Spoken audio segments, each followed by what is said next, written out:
Guys welcome back to my channel Radhe Radhe जय Shri Krishna. Guys जैसे कि हम सुबह नहा ही रहे थे कार्तिक और मैं और मेरी बेटी सुबह 5 दिन तक नहा ही रहे थे। आज था 14 का दिन, तो मैं और मेरी बेटी सुबह नहा के रोज की तरह 4 बजे तुलसी महारानी के सामने आके पूजा करने लगे। अपने लाला को भी बिठाकर नहलाकर हमने वहीं बिठाया था, क्योंकि हम रोज उन्हें अपने साथ ही यहाँ बिठा लेते हैं। पहले किया हमने तुलसी महारानी का पाठ खत्म और फिर करी आरती। दोनों ने मिलकर आरती करी तुलसी महारानी की और पूजा करी। पूजा करते करते रोशनी भी हो गई थी, क्योंकि काफ़ी समय हो गया था, काफ़ी लंबा हमें आज 14 के दिन पाठ ख़त्म करना था, इसलिए रोशनी भी हो गई थी। और पूजा हम दोनों ने करी और तुलसी महारानी को प्रणाम किया। इस वीडियो को देख के लाइक भी किया करो, क्योंकि लाइक भी बहुत ज़रूरी है और लाइक करोगे तो और ज़्यादा अच्छा लगेगा। और जैसे कि आपको पता है, सुबह मैंने पूजा की थी। पूजा करने के बाद मतलब सुबह समय नहीं लगा मेरे को बाल धोने का, तो मैं अब बाल धोए हैं। मैंने सुबह नहीं धोए थे, क्योंकि कल जाएंगे हम बद्रीनाथ 5 तारीख में। हमें बुलावा आया तो हम जाएंगे ही बद्री विशाल।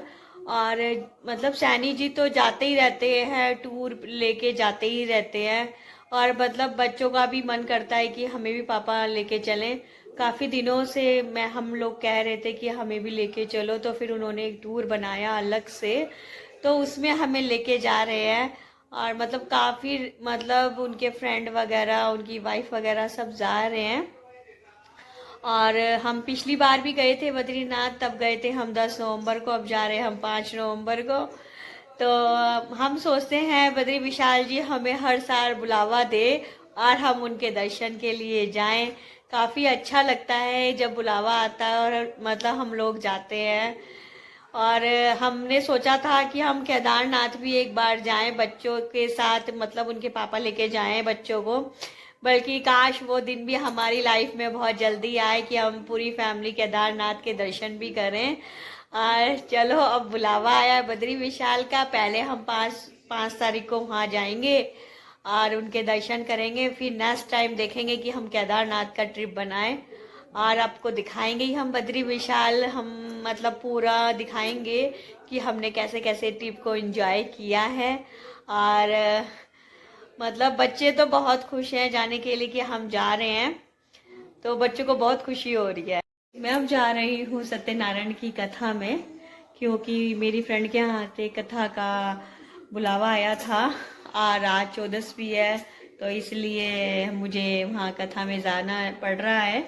और मैं कथा में जाऊँगी और आपको दिखाऊँगी कि वहाँ कथा कैसे हुई।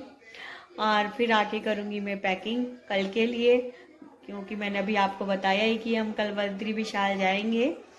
और कल के लिए मैं आके पैकिंग करूँगी। और फिर सैनी जी अभी बाहर का काम देख रहे हैं और वो गाड़ी वगैरह देख रहे हैं।